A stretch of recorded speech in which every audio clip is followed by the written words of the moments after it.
A continuación, Suyapa TV le presenta a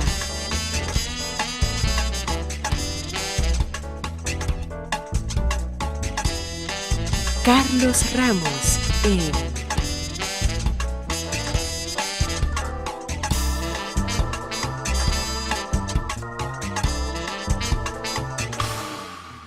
Blanco y Negro.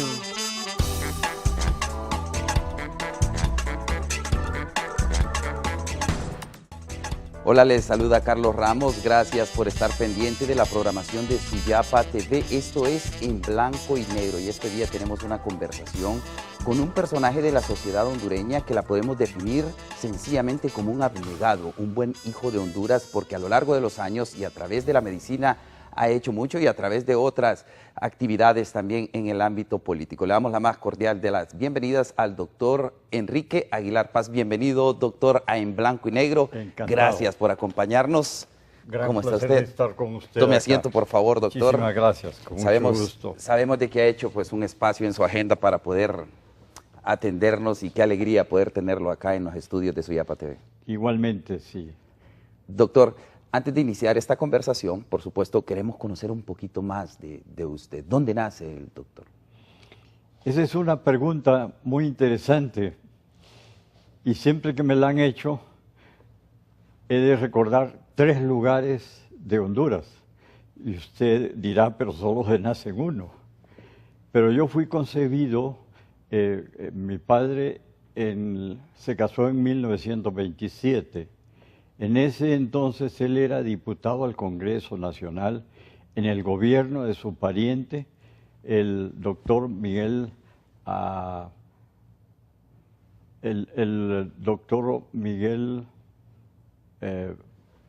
Barahona, Paz Barahona.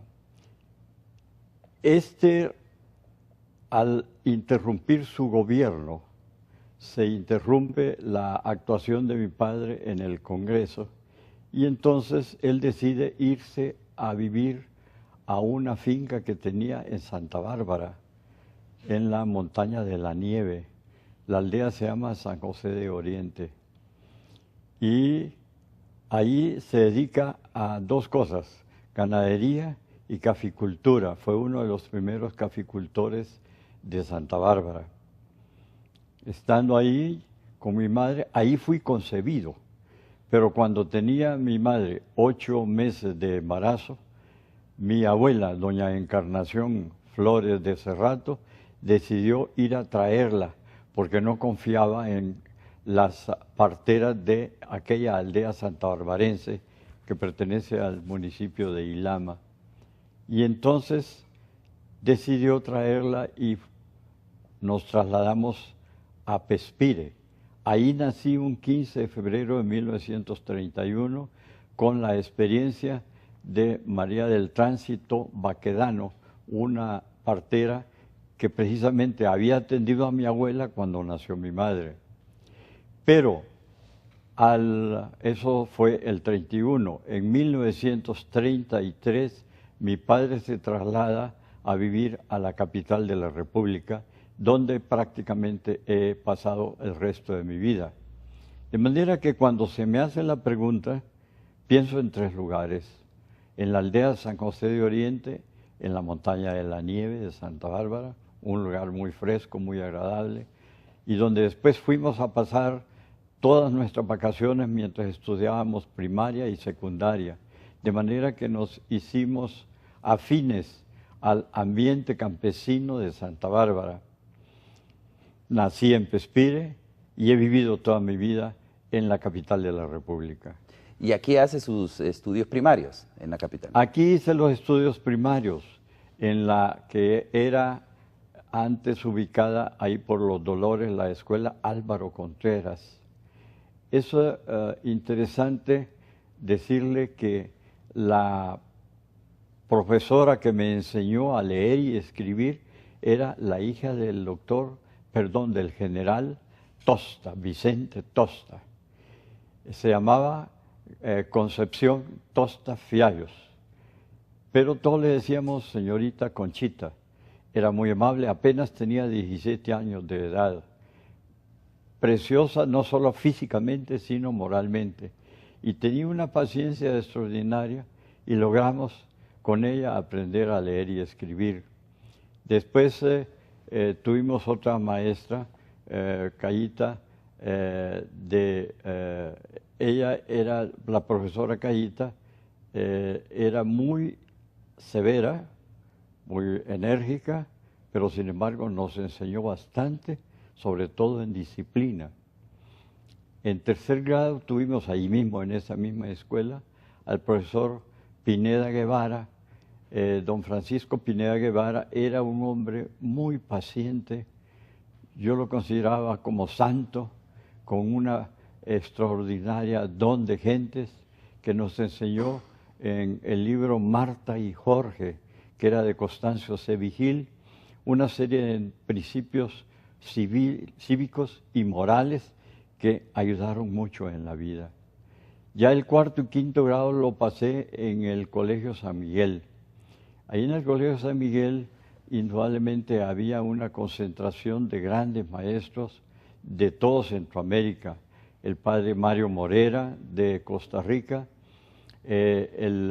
varios profesores muy buenos, el doctor Escorcia de Nicaragua y el profesor Tijerino también de Nicaragua, el padre Patzán, que era un gran matemático de Guatemala, pero hay una persona en la cual yo recuerdo mucho enseñanza, no solo de carácter científico y académico, sino también, sobre todo, enseñanza de tipo moral. Fue el padre Laureano Ruiz, que era de Santana, El Salvador. Ahí formamos nuestra secundaria y después pasamos a estudiar medicina. Medicina cuando todavía la Escuela de Medicina está donde ahora se encuentra el Congreso Nacional, frente a la placita de la Merced. En aquel entonces los estudios de medicina eran bien severos, bien exigentes. Había que dedicarse mucho a estudiar para lograr ir pasando los exámenes que eran muy rigurosos y que generalmente la mayoría de los estudiantes se quedaban. Cuando vi los textos de Testí, que eran gruesos, enormes, comprendí que se acababan mis actividades sociales. No volvía a ninguna reunión, a ninguna fiesta, y desde luego solo me dedicaba a estudiar. Mi madre, un poco preocupada, me decía que tenía que divertirme un poco, pero yo le decía, es que no hay tiempo para diversiones con estos estudios. Me recuerdo que del San Miguel egresamos 42 bachilleres. De esos 42 bachilleres, 22 decidimos estudiar medicina.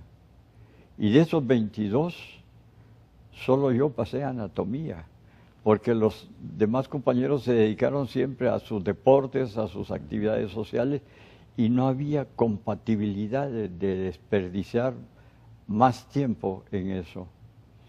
De los 116 alumnos que principiamos en el primer curso de la Facultad de Ciencias Médicas, solo llegamos 6 al último año, al séptimo año, en forma ininterrumpida. De esos 6, solo a 4 alumnos nunca nos aplazaron en una sola materia. Y antes era muy difícil eso. Había, por ejemplo, examinadores que preguntaban, ¿cuántos son los que se van a examinar en esta materia? Y le decía a la secretaria, 72, solo van a pasar 2, contestaba. Era muy riguroso, muy estricto.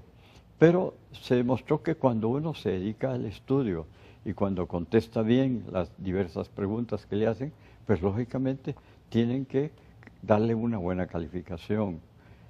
Ya como médicos, y desde que estaba en cuarto año de medicina, ingresé como practicante interno en el Hospital La Policlínica de Comayagüela, que fue fundada por el doctor Salvador Paredes en 1932. Principió ese hospital, fue el primer hospital privado de Ahí inicia usted como practicante. Ya como practicante el interno. Cuarto año. Pero antes, cuando uno ya estaba en cuarto año, le daban muchas oportunidades de realizar muchas actividades. Le ayudaba a más de una docena de médicos que llegaban a operar ahí. E incluso quiero contarle una anécdota. En cuarto curso de medicina, el profesor mío de operatoria, que había visto lo que hacíamos nosotros y que le había ayudado a él, que era el doctor José Mendoza, que le había ayudado a él en muchas cirugías que él hacía, era un gran cirujano formado en Inglaterra. En una ocasión, un sábado, me dice, nos mandaron a llamarle que él estaba en sala de operaciones con un caso de emergencia. Cuando llegué arriba le pregunté, doctor, ¿qué es lo que va a operar? No, me dice, yo no voy a operar, tú sos el que vas a operar. Y desde cuarto año de medicina empezamos a hacer cirugía, desde luego con el control de un cirujano de experiencia. Fue una cosa muy interesante porque a continuación ya me tenían más confianza y me iban cediendo desde el cuarto año de medicina. Quiero señalarle que desde entonces he estado vinculado con la policlínica desde 1951 y nos hemos retirado a finales del año pasado, del 2013. Entonces prácticamente son 62 años de ejercicio profesional continuo, porque cuando fui ministro de Salud no tenía vacaciones y una de las condiciones que puse para aceptar era de que me permitieran en la noche ejercer en mi clínica la medicina privada. Y me dijeron que no había ningún inconveniente. Hay dos materias que se pueden hacer en estos ministerios, la educación y también la asistencia médica. De manera que desde 1972 principiamos a trabajar diariamente 16 horas diarias en trabajo todo el día en el ministerio, los fines de semana en el ministerio y en la noche la gente tenía la paciencia de ir a esperarme para que las atendiera, salía hasta las 10:30, 11 de la noche. Fue unos 6 años que estuve con ese régimen, pero demostramos que el hondureño en general, cuando tiene oportunidad de trabajo, es un buen trabajador. Doctor, por lo que me dice entonces, y recordando todo el proceso de colegio, de estudiante de medicina, pues ha sido una persona muy centrada y muy disciplinada en torno a lo que se propone. Desde luego que sí, y quiero hacer un recuerdo muy especial a las hermanas religiosas alemanas que habían traído Monseñor Hosman desde allá, desde Alemania, de la Selva Negra. Eran hermanas religiosas franciscanas, extraordinariamente trabajadoras, con un apego a la disciplina, que nos enseñaron a ser puntuales y a siempre afrontar todo trabajo, sea cualquiera ese trabajo. A ellas les debo esa disciplina que me sirvió mucho en mi vida en los años ulteriores. Recuerdo muy especialmente a Sor Rosvinda y da la casualidad que mi esposa sí se llama Rosvinda por el nombre de ella, ¿verdad? Pero todas esas hermanas alemanas indudablemente que nos enseñaron la disciplina alemana, la dedicación al trabajo en una forma integral y sin protesta de ninguna índole. Doctor, en su tiempo de juventud, bueno, básicamente su distracción, y lo vamos a entrecomillar, era estudiar propiamente. Pero había algún momento en que se divagaba, un fin de semana con los amigos. Pues muy poco en realidad, muy poco, porque ya estando de practicante interno en la policlínica, teníamos con el doctor Alfredo León Gómez, que era el otro practicante, en paz descanse, teníamos que dedicarnos de lleno a estar atendiendo y muchas veces habían emergencias, me llamaban a la casa de emergencia para que llegara a ayudar a algún cirujano que tenía una emergencia, de manera que no había mucho lugar para fiestas. Conocí a mi esposa hasta en 1951, el mismo año que entré a la policlínica, pero con ella solo la miraba 2 veces, nada más al mes. Ella fue una mujer muy comprensiva y me otorgaba esos permisos largos para poder dedicarme con toda responsabilidad a mis actividades laborales como médico. 2 veces al mes, sin duda que le tenía mucha paciencia también. Tuvo mucha paciencia.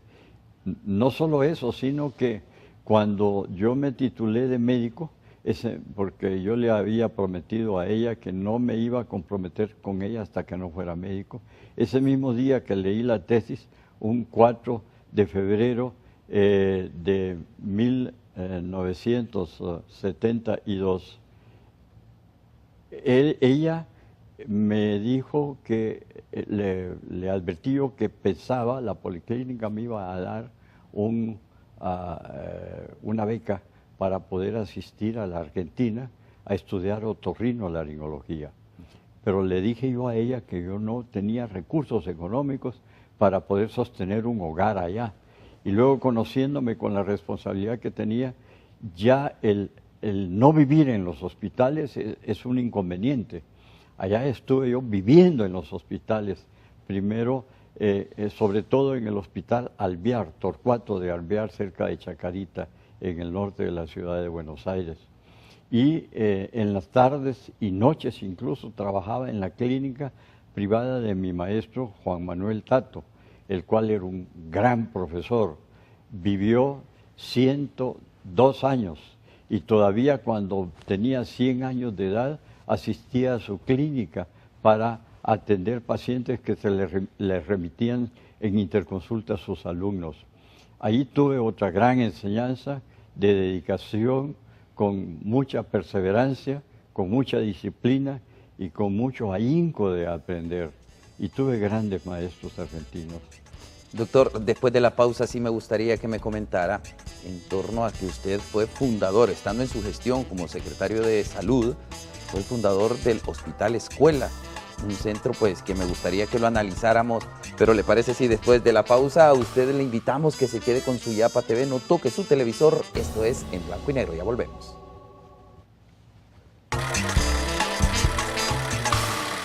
Ya volvemos con En Blanco y Negro. Continuamos con En Blanco y Negro.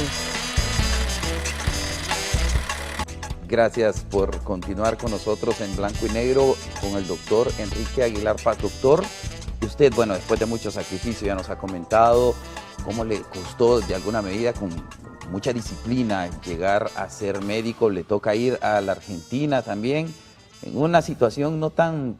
Cualquiera podría decir, no, se fue a estudiar al exterior y creen que es de lo mejor, pero usted nos comenta de que le tocó vivir en los hospitales incluso para poder salir adelante. Sí. Primero en el Hospital Rawson y después en el Hospital Alvear. Y era un trabajo también sin vacaciones. Trabajaba toda la tarde en la clínica de mi maestro, que estaba rodeado de personas extraordinarias, otorrinolaringólogos con una preparación maravillosa. Pero él decía, usted cuando regrese a Tegucigalpa va a ser uno de los príncipes de Centroamérica. Y le dicen, ¿por qué me dice eso? Ya va a ver, usted lo va a experimentar. Observe usted, Aguilar, me dice, aquí en la Argentina, cómo todos estos subalternos míos, ellos pasan presentándose a exámenes para optar a cargos académicos o cargos en los hospitales públicos o hospitales del Estado en Buenos Aires. Y es una competencia extraordinaria. Cuando usted llegue a, prácticamente se le van a abrir todas las puertas. Él ya conocía aquí Centroamérica. Y así fue. Efectivamente, cuando yo regresé de mi especialidad, que dicho sea de paso, la policlínica lo que me ofreció fue una beca, pero con un préstamo, que a la vuelta yo tenía que pagar todo el costo de mis estudios. Y yo lo hice con una gran satisfacción. Evité hacerle ese recargo a mi padre, que no tenía mayores disponibilidades económicas, de manera que yo mismo me financié mis propios estudios de otorrinolaringología. Cuando regresamos acá, Y dicho y hecho, el que estaba de jefe del servicio de otorrinolaringología, el doctor Gonzalo Rodríguez Soto, le decíamos cariñosamente Chalito. Me dice Chalito, Quique, me dice, a tiempo has venido, porque el doctor Morales, Vida Morales me está nombrando secretario de la embajada en Londres, y mi mujer es inglesa, está feliz de la vida, y entonces yo ya me voy, pero no quiero dejar abandonados estos servicios. Dos cosas, el servicio de otorrinolaringología y además la cátedra de otorrinolaringología. De manera que en 1958 empecé yo ya a trabajar en una forma intensa. Introdujimos una serie de avances en lo que era la especialidad de otorrinolaringología, particularmente en la microcirugía de oídos, microcirugía nasal y microcirugía de laringe. Daba las clases enseñando, es decir, lograr aprender enseñando. Y los alumnos les gustaba eso. Por ejemplo, los dividía en grupos, durante todo un año duraba la enseñanza, los dividía en diferentes grupos, unos trabajaban en el consultorio y otros los llevaba a sala de operaciones cuando tenía cirugía, para irles mostrando el tipo de cirugía ya especializada. A ellos les gustaba mucho eso, los ponía a dibujar para que vayan aprendiendo a captar qué es lo que se ve cuando se hace un estudio nasal, un estudio otológico o un estudio laringio. Quedé muy satisfecho con esta promoción de jóvenes. Enseñé durante 15 años y durante 15 años también fui médico del servicio de otorrinolaringología, donde atendía a mi querido pueblo, al pueblo más necesitado. Salvamos muchas vidas. Dios nos dio esa posibilidad de poder intervenir con los modestos conocimientos que nosotros teníamos. La otorrinolaringología evidentemente ha tenido una gran evolución. Cuando yo regresé acá, envié en forma consecutiva 14 de mis compañeros a que fueran a estudiar a la cátedra de mi maestro. Ellos regresaron todos a Honduras y eso sirvió para que hubiera una evolución muy positiva en el campo de la otorrinolaringología hondureña. Doctor, en todos estos años que usted pues, ha realizado esta noble actividad, ¿ha sentido alguna frustración? Es lógico, tenemos frustraciones. No somos perfectos, usted bien sabe que solo hay dos cosas en el mundo que son perfectas, Dios y el cambio en el mismo universo. Dios dispuso que iba a haber un cambio permanente en todo el universo. Y hemos tenido frustraciones en muchos sentidos. Hubiéramos deseado más adelantos, más capacidad para resolver problemas. Acepto que hemos tenido errores y que pudimos haber tenido un ejercicio de más alta calidad si hubiéramos estado mejor preparados, y esto lo digo con toda franqueza. Pero logramos sí inculcar en nuestra juventud un anhelo al estudio, a la investigación. Mi tesis fue sobre micosis profundas en Honduras, estudio de unas enfermedades producidas por hongos en nuestro ambiente y que por el trópico son relativamente comunes. Y para eso hicimos en el Hospital San Felipe, hicimos experimentos en conejos, aislamiento de hongos y desde luego terapia a estos pobres enfermas y enfermos, y nos satisfizo haber no hecho una tesis de copias de otros estudios, sino una tesis original con investigaciones propias. Entonces a nuestros alumnos les hicimos ver también la importancia de hacer investigación, no solo estudio y asistencia, sino también investigación. Y a esto se lo debemos mucho al querido Hospital San Felipe. En mis retiros me preparé hice hincapié en escribir un libro sobre todas estas experiencias y un capítulo de ese libro se llama Mi querido Hospital San Felipe. Bien. Doctor, ¿qué tan fácil es a lo largo pues, de esta carrera siempre la familia? ¿Cómo llevar de la mano familia y llevar de la mano la profesión? Es difícil, pero eso es factible. Tuve una gran bendición de Dios, una esposa altamente comprensiva y dedicada al cuidado de nuestros hijos. Cuando yo tuve 6 años con 16 prácticamente horas de trabajo, dedicación a las actividades del ministerio y de mi clínica, ella atendió el cuidado de mis hijos. Tuve esa gran suerte y así fue factible poder hacerlo. Son 5 hijos los que tienes. Son 5 hijos, 3 varones y 2 mujeres. El primero es arquitecto, David. La segunda, Claudia, ella es administradora de empresas. El tercero es ingeniero, Jorge Aguilar. La cuarta es licenciada en finanzas bancarias, ella se llama Rosbinda como su madre, y el último es Jesús, el cual es médico, otorrinolaringólogo y que ha venido a ayudarme mucho con su advenimiento. Desde hace 7 años está trabajando en su campo aquí en Honduras. Él siguió sus pasos. Fue el único que quiso estudiar medicina. A los demás cuando les preguntaba me decían no. Esa carrera es muy sacrificada. Vemos cómo se sacrifica usted y así no queremos vivir. Pero Jesús sí, a pesar de que era un gran matemático y que yo mismo le aconsejaba, estudia una carrera de ingeniería. Pero él me dijo, no, yo quiero ser médico así como usted. Y lo ha hecho en buena forma ahora. Qué bueno, doctor. En 1968 usted es secretario de Salud y surge pues la creación del Hospital Escuela. Coméntenos de eso. Fui ministro del 1972 a 1978, casi 6 años. Me acuerdo que el 5 de diciembre de 1972, la gran alborada de aviones volando a la capital, pero fue un golpe de Estado incruento. Y quiero contarle una anécdota. A mediodía ese día me llamó el general Osvaldo López Arellano y yo cuando recibí la llamada, ¿qué le pasa, general? ¿Tiene algún problema nuevamente de salud? Porque era paciente mío.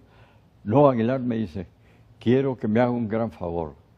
Tráigame, véngase usted hoy a mediodía aquí a Las Tapias y tráigame al ingeniero Miguel Ángel Rivera, que había sido anteriormente ministro en un gobierno anterior. Tráigamelo usted en su carro y sin ningún chofer. Vengan solo los dos.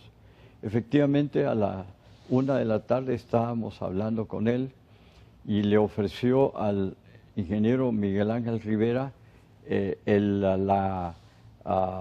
despacho de obras públicas y de transporte. Después de hacer algunas consideraciones, el ingeniero Miguel Ángel Rivera aceptó.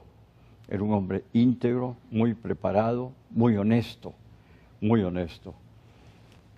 Cuando le aceptó él, nos levantamos y salimos. Entonces el general me dijo, espérese, Aguilar, que quiero hablar con usted también. Vea, me dice, todos por unanimidad en el Consejo de las Fuerzas Armadas han considerado que usted puede hacerse cargo del Ministerio de Salud. Para mí fue una sorpresa porque nadie me había dicho nada, nadie me había anticipado nada. Y desde luego yo le dije, yo tengo que hacer consultas, general, no le puedo aceptar ahora. Primero tengo que ver si mi partido acepta o no eso.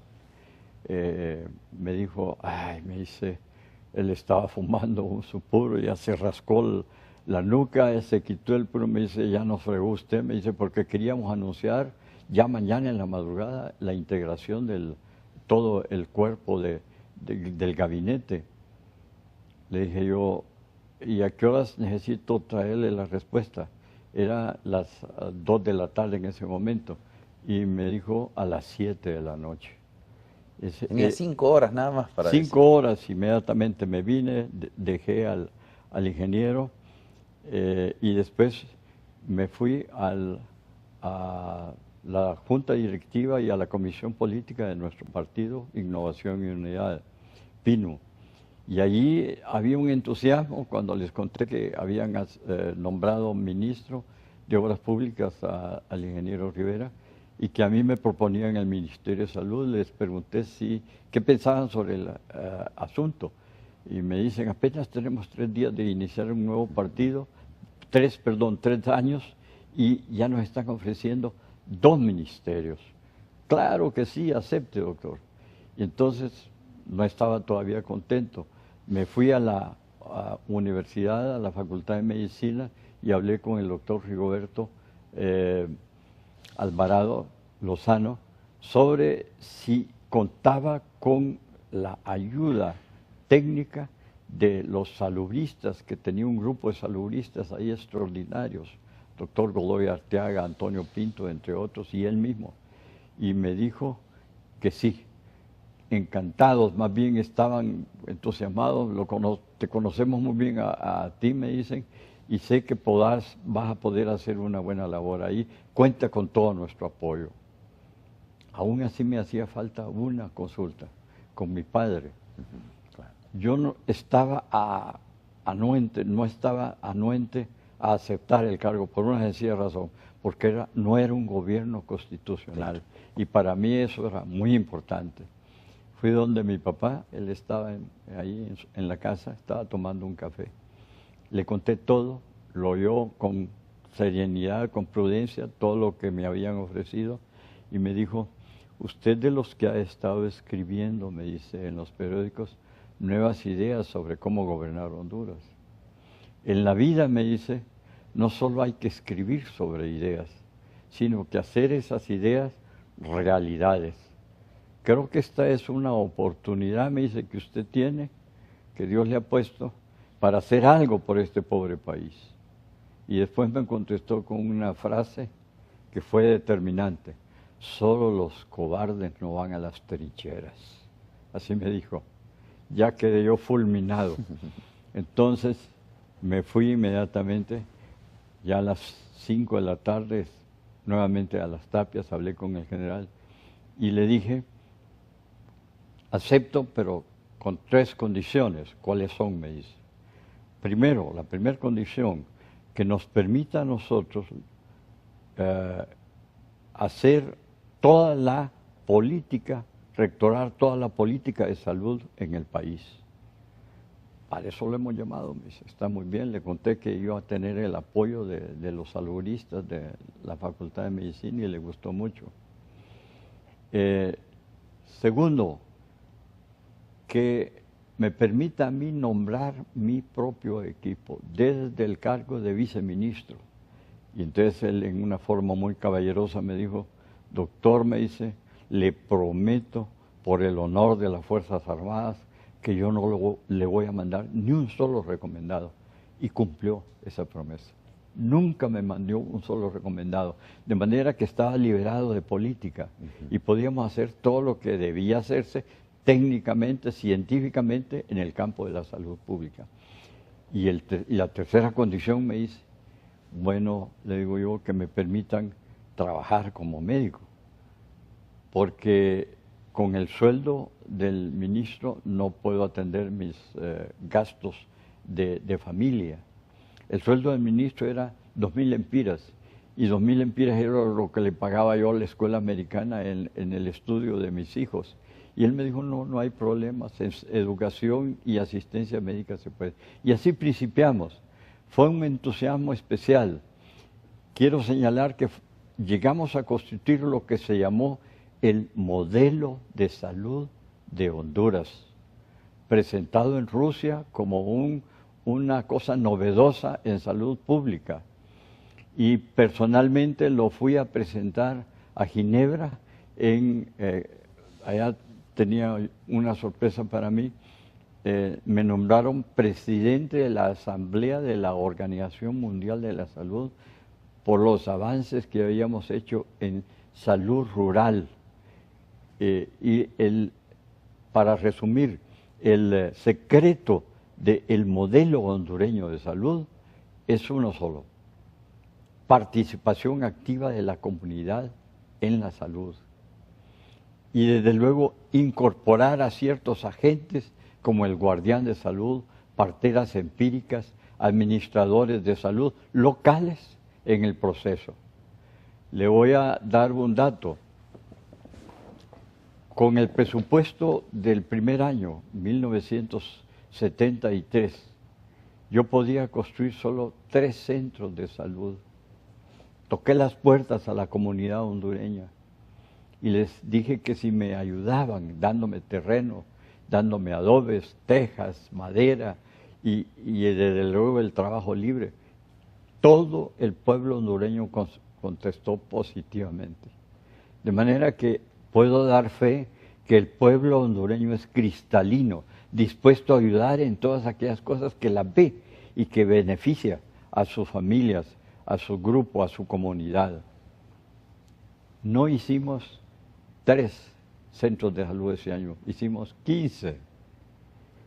Y así sucesivamente todos los futuros años. Llegamos a construir en 5 años 150 centros de salud. Quiero contarle otra anécdota. El 2 de junio de 1878, el doctor Marco Aurelio Soto y el doctor Ramón Rosa decidieron emitir un decreto para construir un hospital. No habían hospitales en Honduras, para construir un hospital en cada cabecera departamental. Eran 8 departamentos en aquel entonces, iban a construir 8 nuevos hospitales. Solo pudieron construir el de Tegucigalpa, el Hospital General de Tegucigalpa.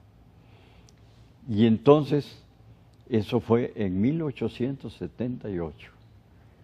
Un siglo después, en 1978, en el Ministerio de Salud, estábamos nosotros entregándole al pueblo hondureño 12 nuevos hospitales, incluyendo el Hospital Escuela de Tegucigalpa, el Hospital de San Pedro Sula, Mario Catarino Rivas, el Hospital de Puerto Cortés, el de Progreso, el Hospital de Comayagua, el Hospital de San Marcos de Ocotepeque, el Hospital de Gracia Lempira, el Hospital de La Esperanza en Intibucá, el Hospital de San Lorenzo en Valle, así como el Hospital Santa Rosita, el Hospital de Tocoa, el Hospital también de Olanchito. 12 nuevos hospitales. Bien, doctor. Le contaba yo esto al escritor Medardo Mejía, y entonces me decía, Aguilar, me dice con su modo, aquel campechano que tenía de hablar, las cosas así son en Honduras. Para que un decreto tan beneficioso como ese se cumpla, hay que esperar un siglo. Doctor, vamos a seguir conversando en torno a los logros que consiguió estando dentro de la Secretaría de Salud y por supuesto la experiencia que le dejó personal a usted esta actividad, pero tenemos que ir a una pausa comercial. A usted le invito que quede en sintonía de Suyapa TV, no se mueva, ya volvemos.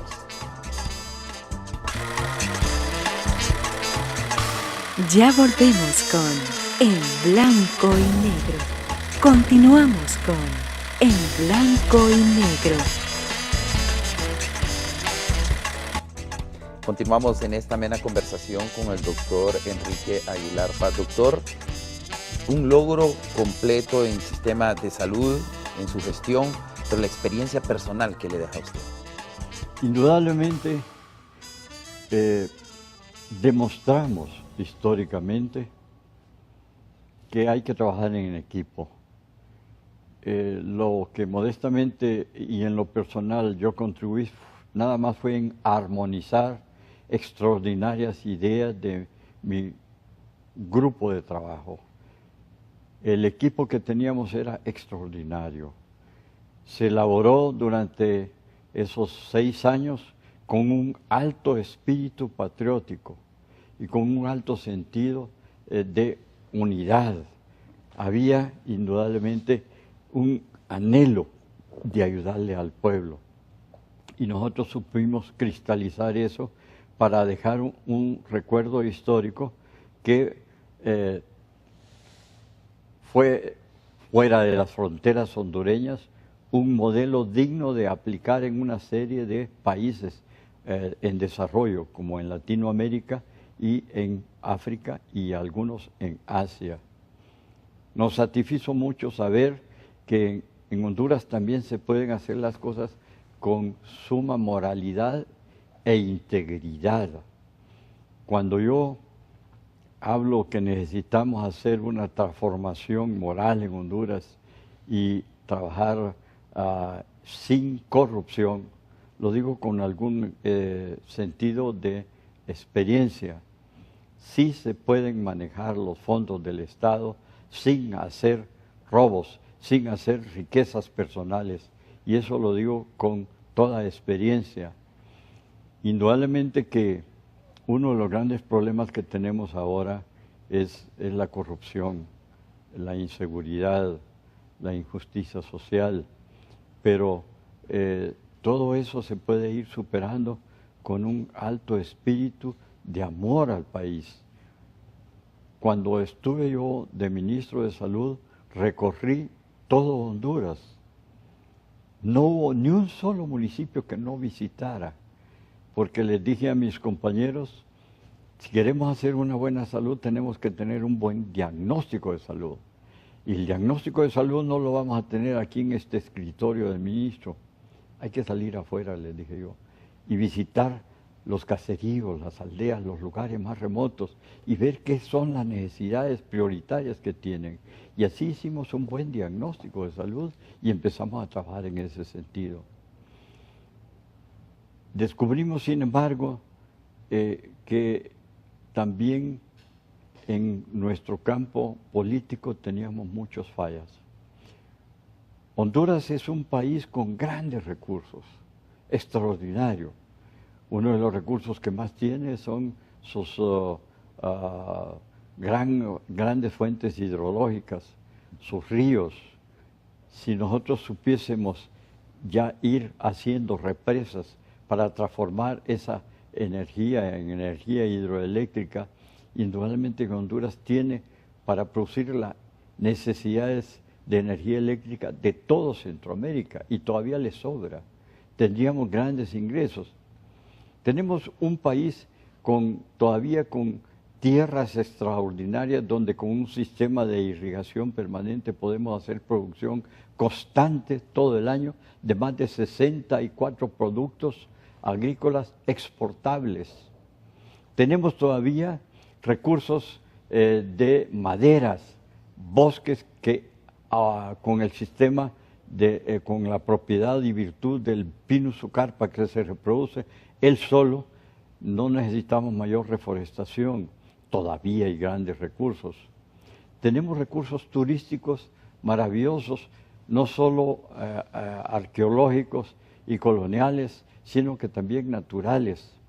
Solo en la bahía en donde yo conocí de Balfate y de Río Esteban se puede hacer una verdadera colección de lugares extraordinarios para ir a pasar de hoteles. Prácticamente sería una verdadera recolección de divisas. Tenemos también una serie de productos, por ejemplo, en los océanos hay mucho pescado, el atún en el Pacífico, que nosotros no lo hemos utilizado y tenemos derecho a ese atún del Pacífico. Pero una cosa que, como le decía anteriormente, descubrí que tenemos un gran pueblo, en su mayoría. No nos debemos de desesperar por los acontecimientos actuales de inseguridad, de crímenes que se observan, sino que consideremos que el pueblo hondureño en general es bueno y que está dispuesto a construir una nueva patria.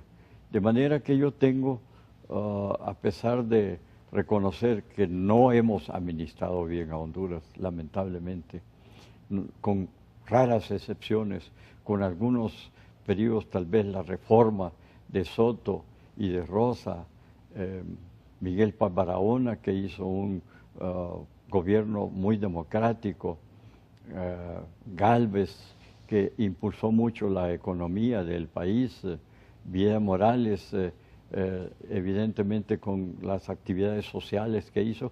Después es muy poco lo que se ha hecho, se ha podido hacer mucho más, pero tenemos la esperanza de que llegará un momento en que tendremos buenos líderes para lograr grandes proyecciones nacionales.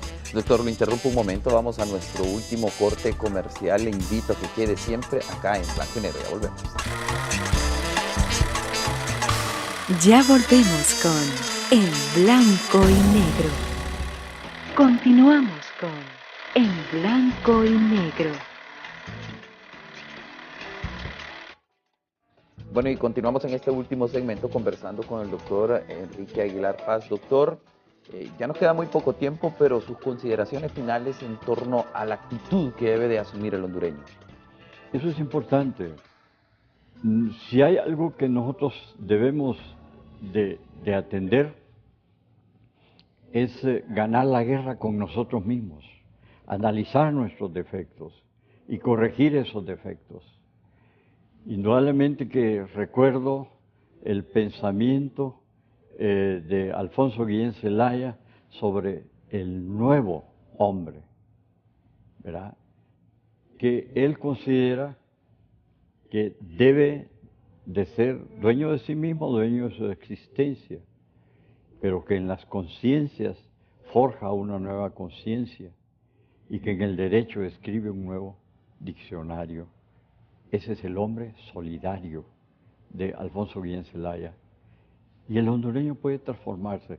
Esta oportunidad, y es un mensaje que dejo yo a todo mi querido pueblo, es que podemos hacerlo, tenemos condiciones, tenemos buena voluntad, hacer una transformación del inepto en un hombre constructor, progresivo, que tenga fe y cariño a su país. Podemos, tenemos unos recursos maravillosos. Dios nos ha bendecido con tantas cosas que nosotros, con nuestro propio trabajo y con la confianza que tengamos y fe en los resultados, podemos transformar a Honduras en un país ideal para vivir en él. Doctor, actualmente, ¿a qué se dedica? ¿Ya usted se ha retirado ya de la policlínica o aún continúa asesorando? De vez en cuando me llama mi hijo para que le ayude en algunas cirugías, pero ya prácticamente me he retirado desde hace 3 meses y he descubierto una vida extraordinaria. Como le mencionaba, ya terminé mi primer libro sobre experiencias que hemos tenido, se llama Las Ventanas del Laberinto, donde damos además fe de una serie de anécdotas que hemos tenido en nuestras actividades, no solo profesionales médicas, sino que también como político, en una serie de recomendaciones que hemos hecho para el progreso del país y también en algunas actividades artísticas que han sido propias de nuestra familia. Me gusta la música, toco guitarra, pinto, he hecho ya 2 cuadros en estos meses al óleo. Casi siempre hemos pintado.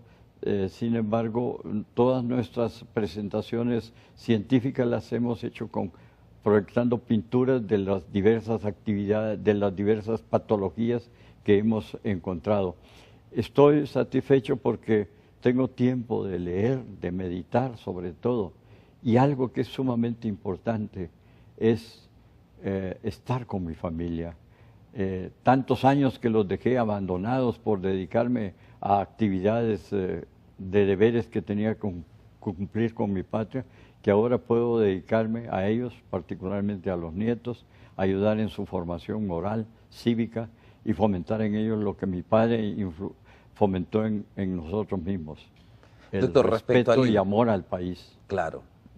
Respecto al libro, ¿dónde se va a poder encontrar el libro si hay alguien interesado en adquirirlo? Ya lo terminé, va a ser publicado este próximo mes y vamos a tener oportunidad de repartirlo. Más que todo, no lo hago con fines Claro, de venderlo, ¿no? claro. Sino de distribuirlo en aquellos compatriotas que indudablemente coinciden conmigo en hacer algo por Honduras.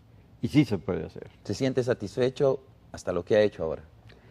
Sí, desde luego, agradezco mucho a Dios y a Él todos los días le repito, gracias expreso en mi canto, gracias amigas y amigos, gracias mis hijos testigos, gracias Rosvina de Encanto, gracias mi Dios justo y santo, sigo la senda contigo. Siempre te alabo y bendigo por haberme dado tanto. Qué bien, doctor, qué bien. Qué bonito agradecerle al Señor de esa Señor, manera. definitivamente. Siempre me gusta cerrar los programas haciendo una pregunta. ¿Qué le parece hasta el momento su santidad Francisco? Extraordinario. Aparte de ser argentino, yo soy, mi segunda patria Claro. es Argentina. Aparte de eso, indudablemente es un hombre extraordinario que está haciendo una verdadera revolución en el Vaticano. Un hombre que es indudablemente con ideas de extraordinario avance, el respetar al pobre, el ayudar al pobre, el ser misericordioso, comprensivo, humilde y no soberbio. El ordenar la economía del Vaticano ya es un gran paso, así como también el no preocuparle su seguridad personal, sino acercarse al pueblo para conocer mejor sus condiciones. Es un hombre que lo hacía en Buenos Aires. Él nunca anduvo en su limusina de cardenal, sino que andaba en el subte, es decir, en el subterráneo de Buenos Aires, así como en los buses, en los colectivos, como le llaman allá, mezclado con el pueblo. Es un hombre apegado al pueblo y que quiere indudablemente el Evangelio, divulgarlo por todo el mundo. Doctor, yo quiero agradecerle en nombre de Suyapa TV y por supuesto en nombre de En Blanco y Negro el habernos acompañado este día en esta amena conversación. Muchas gracias, doctor. Encantado, mi amigo, siempre a la orden. A Mucho ustedes gusto. muchas gracias también por habernos acompañado en esta muy bonita conversación. Por supuesto, le invitamos a que quede con la programación de Suyapa TV. Con permiso.